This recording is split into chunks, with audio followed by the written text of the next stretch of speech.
لبثت فيكم أمرا من قبله أفلا تعقلون صدق الله العظيم إن الله وملائكته يصلون على النبي يا أيها الذين آمنوا صلوا عليه وسلموا تسليما الصلاة والسلام عليك يا سيدي يا رسول الله وعلى آلك وأصحابك يا سيدي يا حبيب الله الصلاة والسلام عليك يا سيدي يا نبي الله وعلى آلك وأصحابك يا سيدي يا رحمة الله تمام تعریف حمد و ثنا اللہ تعالیٰ جل مجدہ کریم کے لیے درود و سلام نبی اکرم نور مجسم شفیع معظم احمد مصطفیٰ جناب حضرت محمد مصطفیٰ صلی اللہ تعالیٰ علیہ وسلم کی ذات والا صفات کے لیے حمد و ثنا کے بعد دوستوں بزرگوں اور بھائیوں بالخصوص علماء کرام مشائخ کبریٰ نعتخواں سادات اللہ تعالیٰ نے توفیق عطا فرمائی اور ہم سب کو اپنے گھر میں جمع ہونے کا موقع عطا فرمایا دینی مجالس کا اور محافل کا مقصود یہ ہوتا ہے کہ ایک تو مل بیٹھ کے برکات کو سمیٹا جائے محبتوں کو جمع کیا جائے اور دوسری بات یہ ہوتی ہے کہ جب انسان بیٹھتا ہے تو کوئی خیر کی بات کرتا ہے علم جب کسی چیز کا حاصل ہو جائے تو پھر اللہ تعالیٰ عمل کی توفیق بھی عطا کر دیتا ہے اوپر چھت پہ بھی بچوں کو ذرا چپ کرا دیں مطلب محفل میں چھت پر جو بچے ہیں وہ خاموشی اختیار کریں گی مہربانی کریں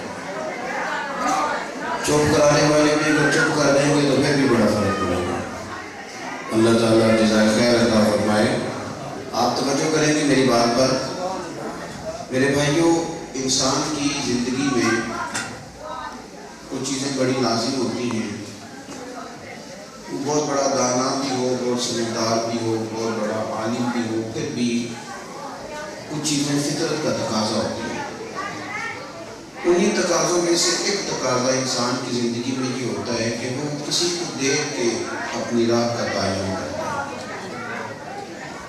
کسی کی بات پہلے سنتا ہے پھر وہ اس پر اثر کرتی ہے پھر وہ اس کی تقلید میں آگے بڑھتا ہے بہت سارے لوگ یہ دعویٰ تو کرتے ہیں کہ میری اپنی سوچ ہے میرا اپنا گمان ہے میری اپنی طبیعت ہے لیکن ایسا ہوتا نہیں ہوتا یہی ہے کہ انسان کسی کی بات سنتا ہے سننے کے بعد پھر اسے قبول کرتا ہے پھر اس طرح کی رائے اس کی بنتی ہے دنیا میں جو لوگ فرما بردار ہوتے ہیں وہ بھی کسی کی بات سن کے ہوتے ہیں اور جو باغی ہوتے ہیں اس کے پیچھے بھی کسی کی بغاوت کا جذبہ ہوتا ہے یہ انسانی طبیعت کا تقاضا ہے شیخ الاسلام والمسلمین حضرت خواجہ قمر الدین سیالوی رحمۃ اللہ بڑے آدمی تھے لیکن سادے انداز میں بڑی باتیں سمجھاتے تھے ایک شخص نے آپ کی خدمت میں آ کے بات کی کرنے لگا امام اعظم کی بات نہیں ماننی چاہیے ان کی تقلید نہیں کرنی چاہیے خواجہ صاحب تسلی سے اس کی بات سنی دھیمے انداز میں بڑے لوگوں کے طرف بھی ذرا بڑے ہوتے ہیں اور بڑے حوصلوں میں بڑا کچھ سما جاتا ہے خواجہ صاحب رحمۃ اللہ علیہ سے کہنے لگا کہ امام صاحب کی بات نہیں ماننی آپ کو میری بات کی سمجھ آ رہی ہے جو ایسے ایسے نہیں کر رہے انہیں بھی آ رہی ہے نا اس نے خواجہ صاحب سے کہا کہ امام اعظم کی بات نہیں ماننی چاہیے تو خواجہ صاحب مسکرائے اور مسکرا کے فرمانے لگے تیری یہ والی بات مان لی نہیں سمجھائی تیری یہ والی بات میں مان لوں آپ کا چہرہ دیکھنے لگا تو آپ فرمانے لگے جا اپنا کام کر تو کہتا ہے میری مانو امام صاحب کی نہ مانو یہ عجیب آدمی ہے تیری مان لے اور ان کی نہ مانے جنہوں نے کئی صحابہ کی بارگاہ میں بیٹھ کے فیض حاصل کیا امام جعفر صادق رضی اللہ تعالیٰ عنہ کی بارگاہ ہے مقدسہ سے فیضیاب ہوتے رہے. تو انسان زندگی میں کسی کی مانتا ہے اس کا مزاج ہوتا ہے. ہمارے بچے تو بال بھی سیدھے کرتے ہیں, یہ بھی کئی کسی کو دیکھ کے کرتے ہیں, خود بخود تھوڑا کرتے ہیں. رات کو ٹی وی پہ جو فیشن دیکھا سویرے کر لیا. تو انسان کسی نہ کسی کے پیچھے تو چلتا ہے. اللہ تعالیٰ نے ہمارے لیے رستہ آسان کیا, ہماری تربیت کے لیے, ہماری آسانیوں کے لیے. ہمیں فرمایا ادھر ادھر بھی تم نے چلنا ہے تو لقد کان لکم فی رسول اللہ اسوۃ حسنہ, میں نے تمہارے لیے رسول اللہ کی زندگی میں بہترین نمونہ رکھا ہے. کچھ جملے ہمارے ہاں زیادہ بولے جاتے ہیں اور مفت بولے جاتے ہیں, ان پر کوئی پیسے دے کے سیٹ نہیں بک کرائی جاتی کہ موٹیویشنل اسپیکر کے پاس بیٹھا ہوں تو مجھے ذرا بڑے میرے پیسے لگے ہیں تو میں نے ایک ایک بات نوٹ کرنی ہے, یا میں لیکچر دے رہا ہوں اور تھوڑے دن کے بعد میرا پیپر ہے تو مجھے ایک ایک پوائنٹ کو بڑے خوبصورت انداز میں نوٹ کرنا ہے. ایسا ہوتا نہیں ہے اکثر. کچھ چیزیں جس طرح مسجد میں ہر جمعے میں تقریر ہوتی ہے تو وہ چونکہ ہر جمعے ہی ہوتی ہے اور مولوی صاحب بیچارے ہر جمعے محنت کرتے ہیں ذرا ٹائم پہ آ جائے تو لوگ بھی زیادہ بعض چیزوں پر توجہ نہیں دیتے. ہم ایک جملہ بولا جاتا ہے ہمارے ہاں, لوگ سمجھتے ہیں وہ سادہ سا جملہ ہے. ہمارے ہاں جملے بھی وہ ہمارا نقیب بیچارہ وہ کبھی بھاگ کے ادھر جائے اور 100 دفعہ کہیں نہ جملہ دینے لگا ہو تو پھر لوگ سمجھتے ہیں پتہ نہیں کیا بم پھوڑنے لگا. تو جو باتیں کتابوں سنت کی ہیں ان پر اگر تھوڑا غور کر لیا جائے, ایک بات ہمارے اکثر علماء, مشائخ, کتابیں سب بتاتے ہیں اور یہ بہت بڑی فضیلت ہے. میری طرف دیکھیں جی, موبائل میں دیکھیں. فرمایا دین مکمل ہے تمہارا. دین ایک بہت بڑی بات ہے. دنیا میں کوئی شے بھی مکمل نہیں. دیکھ لیں, تلاش کر لیں, ڈھونڈ لیں, کہیں چلے جائیں, ترقی یافتہ ملکوں میں چلے جائیں, کچھ دیکھ لیں, مکمل کوئی شے نہیں. کوئی نہ کوئی کمی, کوئی نہ کوئی کمی رہ جاتی ہے, پر جو دین ہمیں ملا ہے خدا کے فضل سے مکمل نہیں. کامل اور اکمل سیرت ہے نبی پاک صلی اللہ علیہ وسلم. یعنی آپ جو بھی حضور سے سیکھنا چاہیں گے, جس رنگ میں بھی آپ فیض لینا چاہیں گے, اللہ نے محبوب کی زندگی میں وہ ساری برکتیں رکھی ہوئی. ہماری چونکہ طبیعت ہوتی ہے ادھر ادھر نکل جانے کی, مزاج ہوتا ہے, کچھ چیزوں کو انسانی نفس جلدی قبول کرتا ہے تو ہم سمجھتے ہیں. نبی پاک کی جو مقدس سیرت مبارکہ ہے اس میں اللہ تعالیٰ نے ہماری اصلاح کے سارے پہلو رکھے ہیں. اور جب آپ رسول کی سیرت کو پڑھتے ہیں اور جب نبی پاک کی تعلیمات پر آپ غور کرتے ہیں تو سب سے پہلا نفع یہ ہوتا ہے کہ اللہ تعالیٰ بندہ مومن کا سینہ کھول دیتا ہے, بے یقینی ختم ہوتی ہے, انشراح صدر نصیب ہوتا ہے, اطمینان نصیب ہوتا ہے. اور اگر کسی شخص کو اطمینان اور یقین کی دولت مل جائے تو یہ کائنات کی سب سے قیمتی دولت ہے. اگر وہ بے یقینی سے نکل آئے, ڈبل مائنڈڈ نہ رہے, وہ کسی جگہ پہ جم جائے, تو نبی پاک علیہ السلام کی جو زندگی مبارکہ ہے وہ ساری اس قابل ہے کہ آپ بار بار بار بار ہر حضور کی حیات مبارکہ کے لمحے پر غور کریں. تو کسی نے کہا تھا کہ تیری حیات پاک کا ہر لمحہ پیغمبر لگے, ہر لمحہ پیغمبر لگے. اور حضور کی جو اعلان نبوت سے پہلے کی زندگی ہے اسے تو نبی پاک نے بطور دلیل کے بیان کیا. یہ باہر والے لوگ ہوتے ہیں ان کو منانا آسان ہوتا ہے, جو زیادہ قریبی ہوتے ہیں ان کو منوانا مشکل ہوتا ہے. تو عرب کے لوگوں نے, قریش مکہ نے, اپنوں نے جب دلیل مانگی نا کہ آپ نبی ہیں تو دلیل, تو اللہ تعالیٰ نے فرمایا محبوب سے فرما دے فَقَدْ لَبِثْتُ فِيكُمْ أُمَرًا مِّن قَبْلِي, میں کو باہر سے تو نہیں نہ آیا, میں نے 40 سال عمر تمہارے بیچ گزاری ہے. افلا تعقلون, تمہیں عقل نہیں؟ تو میری طرح کا سچا ہے تو دکھاؤ, کوئی دیانتدار ہے تو دکھاؤ, کوئی ایسا وسیع ظرف ہے تو مجھے دکھاؤ. وہ باہر سے آیا ہوں, تمہارے بیچ ساری زندگی گزاری ہے. تو نبی کریم علیہ السلام نے, اللہ کرے آپ میری بات کو سمجھیں گے کیا,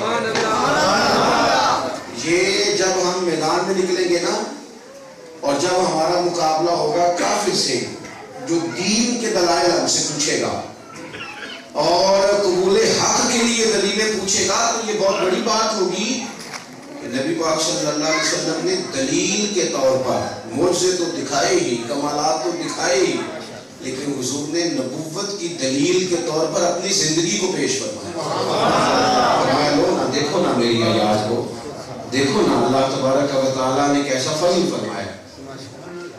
تو نبی پاک کی حیات مبارکہ ہمارے ہاں یہ مزاج آیا ہے کہ ہم نے 2 4 5 چیزوں کو کون سیدھے سمجھ لیا، بلکہ ہمارے ہاں تو بعض واقعات کو سیدھے سمجھا جاتا ہے۔ حالانکہ سیرت مبارکہ ایک مفصل عنوان ہے جو ہماری اصلاح کرتی ہے اور معاشرے کی اصلاح کرتی ہے۔ نبی پاک علیہ الصلوۃ والسلام کو اللہ نے معراج عطا فرمایا، حضور کو اللہ تعالیٰ نے سید الانبیاء بنایا۔ یہ بہت بڑی بات ہے نبیوں کا امام ہونا۔ اللہ تعالیٰ نے محبوب کو محبوب مطلق بنایا۔ یہ ساری عظمتیں حضور کی، لیکن پتہ ہے سب سے پہلے حضور کی کس شان کا لوگوں کو پتہ چلا؟ تعارف کہاں سے ہوا؟ صادق اور امین ہونا۔ سب سے پہلی صفت حضور کی جو لوگوں کو پتہ چلی وہ کیا تھی؟ صادق ہے اور یہ صادق ہے اور انہوں نے کبھی جھوٹ نہیں بولا، انہوں نے کبھی خیانت نہیں کی۔ یہاں سے شروع ہوا حضور کا تعارف۔ وہ کون ہے؟ وہ جو صادق اور امین ہے۔ میری سوسائٹی، میرا معاشرہ، ہمارے گرد و پیش کے حالات، پاکستان کے آئین میں بھی جھوٹ کی سزا کوئی نہیں۔ آپ پرچہ کٹوانا چاہیں نا، اسے میرے ساتھ جھوٹ بولا تو کاٹ ہی نہیں سکتا، آئین میں قانون ہی کوئی نہیں۔ جھوٹ کی تو بھی آئین میں ہی سزا کوئی نہیں سی۔ جھوٹ بول بول کے لوگوں نے کوئی دینی دنیاوی فائدہ نہیں، بلا وجہ جھوٹ بول، بلا وجہ بددیانتی کرتے۔ زندگی کے اندر انسان کے پاس مال زیادہ ہو تو بندہ تگڑا نہیں ہوتا، جائیداد زیادہ ہو تو بندہ تگڑا نہیں ہوتا۔ تگڑا وہ ہوتا ہے جس پر لوگ اعتبار کریں، یہ بندہ بڑا معتبر ہے، اس پر اعتماد کیا جائے۔ اور اگر ماں بھی اعتبار نہ کرے کہ پتر تو جھوٹی بڑے ہو جائے، اللہ جانے تو کیا، بیوی بیچاری کہہ رہی ہوتی ہے پیسے تھوڑے دیا کر اور چل میں قصور میں گزارا کر لوں گی، سچ تو بولا کر۔ لاہور جاتا ہے تو لاہور ہی کا بتا کے جاتا ہے۔ ہمارے ہاں جو کمزوری زیادہ آئی ہے تیزی سے، اور پھر ہم نے اس کا ابلاغ کیا، بڑے ناراض نہ ہو جائیں، لیکن ایک دفعہ کہا نا آپ نے، چلو ہو سکتا ہے مجبورا نہیں کہا ہو، کسی بندے کے پیسے دینے تھے، ابھی پیسے بنے نہیں تھے، وہ دینے آ گیا، تو آپ نے بھی بڑی مجبوری میں یہ لفظ کہنا، پتر اسے کہہ میں گھر کوئی نہیں، مجبوری میں کہا نا آپ نے، لیکن اس نے ایک دفعہ آپ کے کہنے کو جھوٹ بولا، پھر پتہ نہیں زندگی میں باپ سے وہ کتنے کو جھوٹ بولے، پھر آپ تڑپ جائیں گے کہ پتر میں بڑی تکلیف میں ہوں، میرے ساتھ سچی بات کر، لیکن آپ شاید بھول گئے کہ آپ نے ایک دفعہ خود اسے کہا تھا کہ جا جھوٹ بول گیا، وہ پھر طے ہو گیا۔ میرے عزیزوں، نبی پاک صلی اللہ علیہ وسلم نے سوسائٹی میں اصلاح کے لیے جو پہلا کام کیا وہ سچائی کا، اور نبی پاک نے فرمایا تیرا سچ تجھے بچا لے گا۔ سچائی نجات کا راستہ ہے، سچائی بچا لیا کرتی ہے، جھوٹ ہلاکت ہے، جھوٹ سے وقار ختم ہوتا ہے، انسان الجھ جاتا ہے۔ اپنی زندگی میں معاملات، نبی پاک صلی اللہ علیہ وسلم سے پوچھا کہ حضور مومن بزدل ہوتا ہے؟ فرمایا ہو جاتا ہے۔ کنجوس ہوتا ہے؟ فرمایا کر جاتا ہے۔ کبھی کبھی یا رسول اللہ مومن جھوٹا بھی ہوتا ہے؟ نبی کریم نے فرمایا نہیں، میرا کلمہ پڑھنے والا جھوٹ نہیں بولا، مومن جھوٹے نہیں ہوتے، ان کی مزاج میں سچائی ہوتی ہے، وہ کھری اور صاف بات کرتے ہیں۔ ہمارا انداز اس طرح کا ہو گیا ہے کہ آپ یقین کریں کہ ڈھونڈنا پڑتا ہے۔ رشتے کیوں ٹوٹتے ہیں بلا؟ اس لیے کہ جب بچے کا رشتہ ہونے لگتا ہے نا تو ہو اتنی تعریفیں لڑکے کی بتائی جاتی ہیں، اتنی بتائی جاتی ہیں کہ رشتے کے لیے وہ تو غیر قابل نظر آنے لگتا ہے، اتنا نیک ہے کہ تو مرید ہونا چاہیے اتنی۔ اور بعد میں جناب وہ بچی جب شکایت کرتی ہے کہ ابا آپ تو کہتے تھے بڑا نیک ہے، تو پھر ابا پتہ کیا کہتے ہیں، میں بھی بڑا سمجھانا، میری بھی نہیں سنتا، تو پہلے تو آپ کہتے تھے بھلی سفتار نہیں، اب یہ اور یہی حال بچی والے کرتے ہیں۔ خدا جانے پہلے کتنی کو تعریف، کتنے کیوں جھوٹ بولتے ہیں؟ کیا اس سے نفع ہوتا ہے؟ کمزوریاں آتی ہیں۔ جب کسی کو پتہ چلتا ہے نا کہ آپ جو کہہ رہے تھے وہ آپ نہیں ہیں، تو آپ کی کیا حیثیت رہ جاتی ہے کسی کی نظر میں؟ وہ کیا سمجھتا ہے بعد میں؟ اپنی زندگی میں وہ سوسائٹی کی اصلاح کے لیے پہلا کام، نبی پاک صلی اللہ علیہ وسلم کے بارے میں لوگ کہتے تھے صادق اور امین ہے، جس رات سارے مکے والے تلواریں لے کے آئے ہوئے تھے نا حضور کو معاذ اللہ شہید کرنے ہجرت کی تلواریں ہاتھ میں پکڑی شہید کر دیا. کوئی بندہ 50,000 روپیہ لینا ہو نا اور گاؤں کا ہو, اس کے رشتہ دار بھی رہتے ہوں, بھائی بھی رہتے ہوں, میرا عمرہ کرنے جانے لگے نا تو لوگ کہتے ہیں بھائیا پہلا مجھے پیسے دے تو پھر دیں. سارے مکے والے ہر قبیلے کا آدمی, انہوں نے ایک سازش اس طرح کی تھی کہ ہر قبیلے کا آدمی تلوار لے کے آئے تاکہ اگر حضور علیہ السلام کو معاذ اللہ ہم شہید کرنے میں کامیاب ہو جاتے ہیں تو کسی ایک پر الزام نہ لگے. وہ سارے تلواریں لے کے آ گئے محبوب کو شہید کرنے کے لیے, سب تلواریں لیے کھڑے ہیں دروازوں پہ. لیکن سیرت ایک عجیب رنگ بیان کرتی ہے, تاریخ ایک عجیب نقطے پہ جا کے کھڑی ہو جاتی ہے. یہ جو تلواریں لے کے آئے تھے نا, ان میں سے بھی ڈھیروں وہ تھے جن کی امانتیں نبی پاک کے گھر پڑی ہیں. کبھی آپ سوچیں تو انسان بھرتا ہے حیرت میں گم ہو جائے کہ تم تو شہید کرنے آئے اور امانتیں تمہاری ان کے پاس ہیں. کبھی آپ نے دیکھا ہے کبھی کہ بندہ جا رہا اور بندہ کہہ رہا کوئی گاڑی نہیں, پیسے نہیں, کوئی گاڑی میں جانے دو, لوگ کہتے پیسے رات گئی. لیکن ان کی امانتیں پڑی تھی. کیوں پڑی تھی؟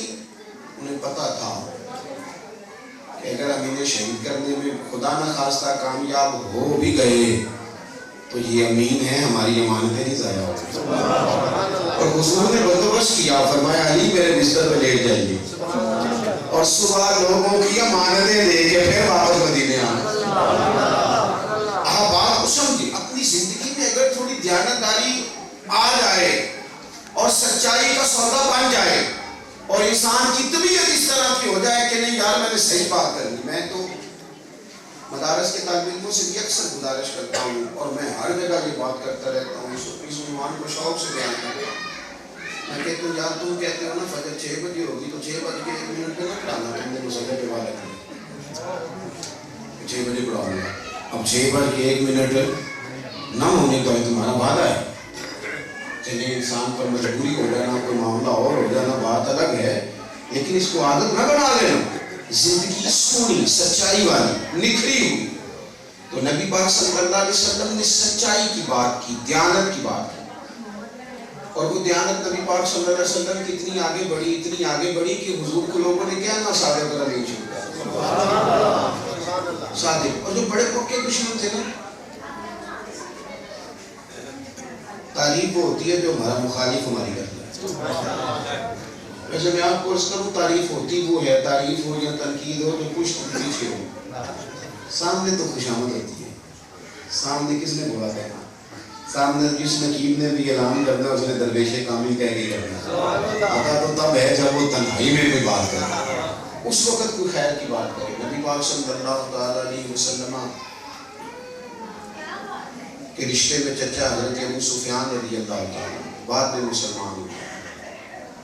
کہتے ہیں جب ہرقل کے دربار میں حضور علیہ السلام کا پیغام پہنچا تو ہرقل بادشاہ نے نا, میں وہاں گیا ہوا تھا تجارت کے لیے, مجھے بلا لیا. اس نے کہا کوئی مکے کا سردار آیا ہو تو بلاؤ. کہتے ہیں میں حاضر ہوا بادشاہ کے دربار میں. تو اس نے نبی پاک کے بارے میں سوال جواب شروع کیے. پوچھا کہ ان کے ماننے والے امین ہیں کہ نہیں ہیں. میں نے کہا نہیں, ماڑے لوگ, غریب. کئی سوالات ہوئے, اپنے عنوان پہ رہنا ہے. اس نے آخر میں ایک بات پوچھی کہ یہ بتاؤ وہ جس محبوب نے اعلان نبوت کیا ہے کبھی انہوں نے جھوٹ بھی بولا؟ کبھی جھوٹ بھی بولا ہے؟ تو میرے دوستوں آپ غور تو کرو کیا کیا. ابو سفیان کہتے ہیں میں ابھی کلمہ نہیں پڑھتا تھا, مسلمان نہیں تھا. دل میں خیال آیا ایک دفعہ کہ کہہ دوں یہ چھات سے پیسے نہ پھینکیں جی, پیسے آپ اپنے پاس رکھیں, ہماری بات سنیں خاموشی سے. پیسے لینے تھوڑے آئے ہیں, آپ کو جزائے خیر. پیسے تو رب کریم دیتا ہی رہتا ہے, تو اللہ رسول کی بات کر رہے ہیں. اور اتنی قیمتی بات ہے تو اس کو پیسوں میں تول دیا جائے. ایسی آپ میری بات پر توجہ کریں کہ آج کرنا چاہتا ہوں. عزیز دوستو, ابو سفیان کہتے ہیں جب کہا نا تو انہوں نے کبھی جھوٹ بھی بولا ہے تو 1 منٹ کے لیے میرے ذہن میں آیا کیا تو بولا ہے. تو پھر تو میں نے کہا یار ایک تو یہ عرب کی وفاداری کے خلاف ہے اور دوسرا حضور نے جھوٹ بولا ہے, یہ مانے گا کوئی نہیں. کوئی اور بات کروں تو شاید بھی سوچے. کہتے اس نے پھر کہا سردار بولتے کیوں نہیں, کیا کبھی انہوں نے جھوٹ بھی بولا ہے؟ تو ابو سفیان کہتے میرے ہاتھ میں چھڑی تھی, میں نے اسے زمین پہ اٹھا کے دوبارہ رکھا. میں نے کہا سر بادشاہ وہ رشتے میں میرے بھتیجے ہیں, میری مخالفت اپنی جگہ ہے, اور میں نے انہیں ماں کی گود میں بھی دیکھا ہے, دادا کے کندھوں میں بھی دیکھا ہے, چچا کے گھر میں بھی دیکھا ہے, سیدہ خدیجہ کا دولہا بنے بھی دیکھا ہے, ان کی چاروں بیٹیوں کو ان کی گود میں کھیلتے بھی دیکھا ہے. میرے سامنے ان کے سیاہ مقدس بال سفید ہوئے. محبوب کریم کی زبان سے میں نے کبھی جھوٹ نہیں کہا. سچ نکلتا ہے میرے کریم کے. حسین دشمن کی چاہ میں بھی, وہ مخالفوں کی نگاہ میں بھی, امین ہے, صادق ہے, معتبر ہے. میرا پیغمبر عظیم تر ہے, میرا پیغمبر عظیم تر ہے, میرا پیغمبر عظیم تر ہے. دوستوں اپنی زندگی میں سچائی کی بات. اور تیسری بات, نبی پاک علیہ السلام نے رشتوں کا تقدس ہمیں بتایا ہے. ہماری طبیعتوں میں خود غرضی ہے, ہم اپنا گھر, اپنے بچے, اپنا مکان, اس کے علاوہ سوچنے کو تیار نہیں. اور وہ سوچیں اتنی گہری ہو گئی ہے کہ اس نے نا ہمیں لالچی سا بنا دیا. یاد رکھنا, اگر کسی کے بچوں کا حق چھین کے اپنے بچے پالنے کی کوشش کی جائے تو حالات خراب ہو جائے. اگر کسی کا گھر اجاڑ کے اپنا بسانے کی کوشش کی جائے تو اس گھر میں رات آتی ہے پر نیند نہیں آتی.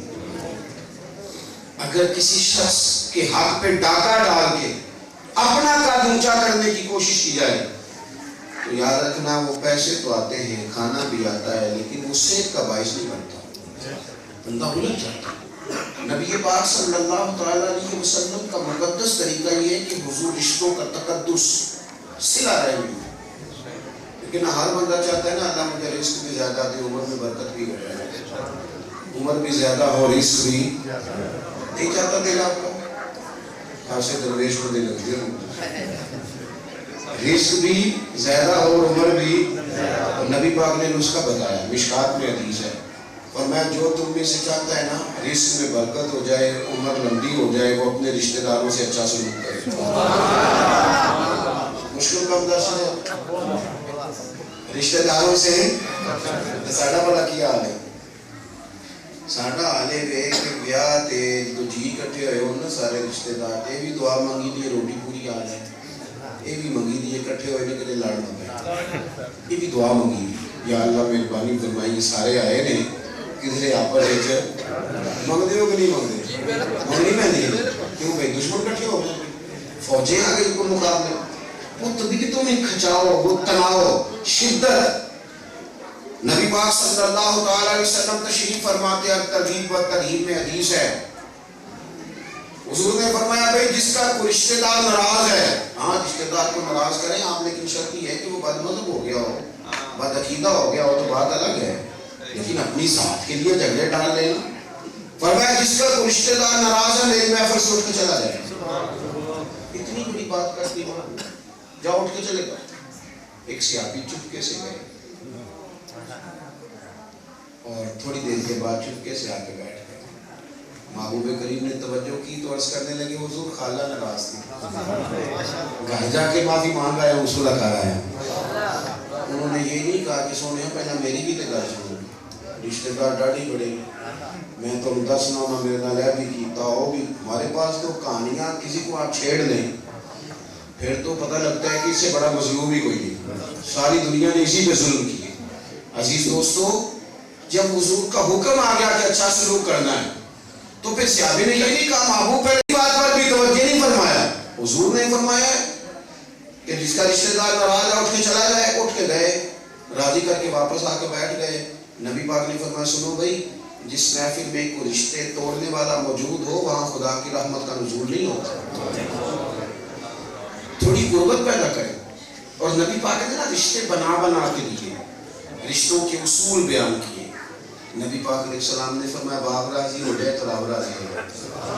ماں کے قدموں تلے جنت ہے, بڑا بھائی باپ کی جگہ ہے, چھوٹا بیٹے کی جگہ ہے, فرمایا جو 2 بیٹیاں 2 بہنیں پال کے بیاہ دے گا میرا اس کے ساتھ وعدہ ہے جس طرح میری 2 انگلیاں جڑی ہوئی ہیں اس طرح میرے ساتھ جوڑ کے جنت میں رشتوں کا تقدس نبی پاک نے بیان کیا، اصول بیان کیے، اس کے پیار کی بات ہم توڑتے پھرتے ہیں، 1 منٹ لگتا ہے، میرا نہیں جی کوئی کچھ لگتا۔ میں اکثر دوستوں سے کہتا ہوں جو چاچا اللہ نے میرے لیے پسند کیا، جس خاندان میں رب نے مجھے پیدا کیا، جو چاچا اس نے میرے لیے پسند کیا مجھے کیوں نہیں پسند ہے، اور جو ماما اس نے میرے لیے پسند کیا مجھے بھی تو پسند ہونا چاہیے۔ اپنی زندگی کے اندر رشتوں کا تقدس۔ ایک بات آخر میں اور آپ سے کرنی ہے، پھر بات کو ختم کرتے ہیں۔ نبی پاک صلی اللہ تعالیٰ علیہ وسلم کو اللہ تعالیٰ نے یک طرفہ خیر خواہی کا جذبہ دے کے بھیجا۔ حضور کی سیرت پڑھو گے تو یک طرفہ خیر خواہی، ایسی خیر خواہی نہیں کہ پہلے کوئی کرے گا تو پھر میں نے کرنی، یہ والی نہیں، کوئی کرے نہ کرے ہم نے کرنی ہے، یہ یک طرفہ خیر خواہی۔ عبادت کرنی چاہیے، تجارت نہیں کرنی چاہیے کہ پہلے تو کر پھر میں بھی کروں گا، پہلے تو آ پھر میں بھی، بھئی اسی تے کسی والوں نہ جانا جنہ کوئی نہ، یہ سوچ درویشوں کی تھوڑی ہوتی ہے۔ درویشوں کی تو سوچ ہوتی ہے کوئی آئے نہ آئے، ہم نے آنا ہی نہیں، ہم نے اللہ رسول کے حکم پر عمل کرنا ہے، بندے دیکھ کے تھوڑا چلنا ہے۔ یک طرفہ خیر کا یہ رسول پاک کا طریقہ ہے۔ ہم نہ تیزی سے تجارت کی طرف مائل ہو گئے، ہم کہتے ہیں جو ہمارے ساتھ ٹھیک ہوگا ہم بھی اس کے ساتھ، اور میں تو اس مذہبی ماحول میں اتنی شدت دیکھتا ہوں، اس مذہبی ماحول میں گروہ بن جاتے ہیں، وہ میری طرف ہے تو میں اس کی طرف، وہ خدا کے بندو یہ امت ہے نبی پاک کی، اسے امت بننا چاہیے۔ عقیدے اگر درست ہوں تو پھر چھوٹی چھوٹی گروہ بندیوں کے اندر تقسیم نہیں ہونا چاہیے، پھر بڑے دل ہونے چاہیے، دل دریا، ہوئے ہوئے دل دریا تے ڈونگے کون دلان دیا جانے، 14 طبق دلے دے اندر تے میں تمبو وانگوں تانے، اتنا بڑا دل ہوتا ہے درویش کا۔ چھوٹی چھوٹی باتیں میں جناب میں نہ کئی دفعہ ایک دفعہ مجھ سے کہنے لگے، میں نے کہا وہ فلاں آدمی سے تم نے ملاقات نہیں، کہتے 2 باری میں نے ملے انہیں سلام نہیں لگی، میں کہتے مثلا ایک میڈا بڑا جنگل کے نہیں دوسرا نہیں لگی چاہیے، اتنی بات میں جھگڑا کر لیا، وہ فلانا جناب، وہ خدا کی بندوں بس کرو، فلانے نے جناب مجھے بچے منگنی میں نہیں بلایا تو میں کہوں بیاہ تے بھی نہ بلائے پھر بھی رینج ہونا جائز نہیں، اس کی مرضی ہے، بلائے چاہے نہ بلائے۔ اپنی زندگی میں دل کو بڑا کریں یار، حوصلے کو بڑا کریں۔ جن لوگوں کی سوچیں بڑی ہوتی ہیں نا وہ زندگی میں کچھ کر جاتے ہیں۔ نبی پاک صلی اللہ تعالیٰ علیہ وسلم نے نا بڑی خیر خواہی، بڑا ذوق اپنی سیرت مبارکہ سے۔ وہ مکے والوں نے جو حضور کے ساتھ کیا وہ آج بھی کبھی پڑھے تو کلیجہ منہ پا جائے، لیکن حضور جب 10,000 کا لشکر لے کے گئے، کسی بھی برادری صلح کری دیئے پر وہ صلح کری دیئے معاف نہیں کری، عقیدہ جنہوں پھر میری داڑھ چلے آئے گا پھر دیکھ لیں معافی نہیں دیتے، صلح کر لیں۔ اب وہ سارے یوں کر کے کھڑے ہیں جنہوں نے کل بڑی تکلیف دی تھی، نبی پاک نے فرمایا بتاؤ تمہارے ساتھ کیا ہے، یہ میری تقریریں نہ بڑھا جائیں یار، زندگی ہو گئی سنتے، تھوڑا سا دل بھی تو اس طرح کا کبھی معاف کر کے تو دیکھو، معاف کرنے میں رب کریم نے سکون رکھا ہوگا، معاف کرو گے دل ٹھنڈا ہوگا، سکون میں آئے، اطمینان نصیب ہوگا۔ کیا سلوک کروں تمہارے ساتھ؟ میں نے کہا یا رسول اللہ آپ بھی کریم ہیں، آپ کے والد بھی بڑے کریم ہیں، آپ کا خاندان ہی قریب ہو کر۔ حضور نے پتہ کیا فرمایا، کبھی کبھی لفظوں پر غور کریں تو مر جانے کو جی چاہتا ہے، اتنی بڑی بات۔ حضرت یوسف کے بھائیوں نے نا کنویں میں پھینکا تھا، اللہ کے فضل سے وہ محفوظ رہے، رب نے ان کی حفاظت کی، پھر انہوں نے بھائیوں نے بیچ دیا تھا، باپ سے جدا رکھا، بڑی تکلیف دی۔ حضرت یوسف جہاں سے نکلے تو وہ کیا حال ہو گیا ان کا، جیل میں بھی انہیں رہنا پڑا۔ ساڑھے بھائی نہ 2 مرلے کا رولا ہو گیا تو ساری عمر نہیں ملی، کیا کچھ کیا بھائیوں نے، کیا کچھ کیا، لیکن حضرت یوسف نے پتہ کیا کیا تھا، جب قید پڑ گیا نا تو جناب یوسف نے گندم جمع کی ہوئی، تو لوگ خریدنے آ رہے تھے گندم کو، سونا لے کے، چاندی لے کے، پیسے لے کے، تو سارے ملک کے چاروں جانب چوکیاں بنا دی، فوج اور پولیس کھڑی۔ تو حضرت یوسف فرمانے لگے جو بندہ آئے نا پہلے پوچھ لینا کیا لے کے آیا اور کتنی گندم چاہیے۔ لیکن جب کنان والے آئے پانچاں دیا ساتھ نہیں کوئی، کنان پرا بڑے چنگے ہوتے تھے، کچھ بندہ نا اپنے بال بچے کے سامنے انہوں نے خلاف گلا کر دی نا، میرے ابا جی ایک بار ایک چاچی لوڑ پہ گئی کوئی لاکھ دو دی، تو وہ سانوں پہ راضی کرنا کہ دیکھو نا میں انہیں بندہ کنہ کو کرا، میرے اپنے بھی بال نہیں، میں روپیہ 75 گزار دیا روز نہیں ہوگا۔ مینو ذرا ابا جی کی طبیعت کا پتا سی، میں کہ بزرگوں نے 2 منگیا تھوڑا دل تے 2.5 دن کرتا ہے، سانوں پہ راضی کرتے ہوئے کیونکہ برا چنگے بڑے ہوتے ہیں، ویگ ویگ کے بندہ راضی ہوتا ہے۔ لیکن وہ تسی سانوں پہ موٹر کرتے ہو تو دیو تھوڑے پیسے سے تھوڑے برا، یہ ہوتا ہے کبھی کبھی، بات کی سمجھ آ رہی ہے؟ یہ بھائی پیارے ہوتے کیا کیا جائے، بندہ مطلب اوپر سے لڑائی تو کر لیتا ہے پر اندر دل ملے ہوتے ہیں۔ بات ختم کرنے لگا اور توجہ کرنا، حضرت یوسف نے فرمایا کہ باقیوں سے پوچھ لینا کیا لائیں، میرے پرانا دا پردہ رکھے، یہ پوچھ لینا کیا لے کے ہیں، یہ پوچھ لینا کیا لینے ہیں، یہ نہ پوچھنا کیا لے کے ہیں۔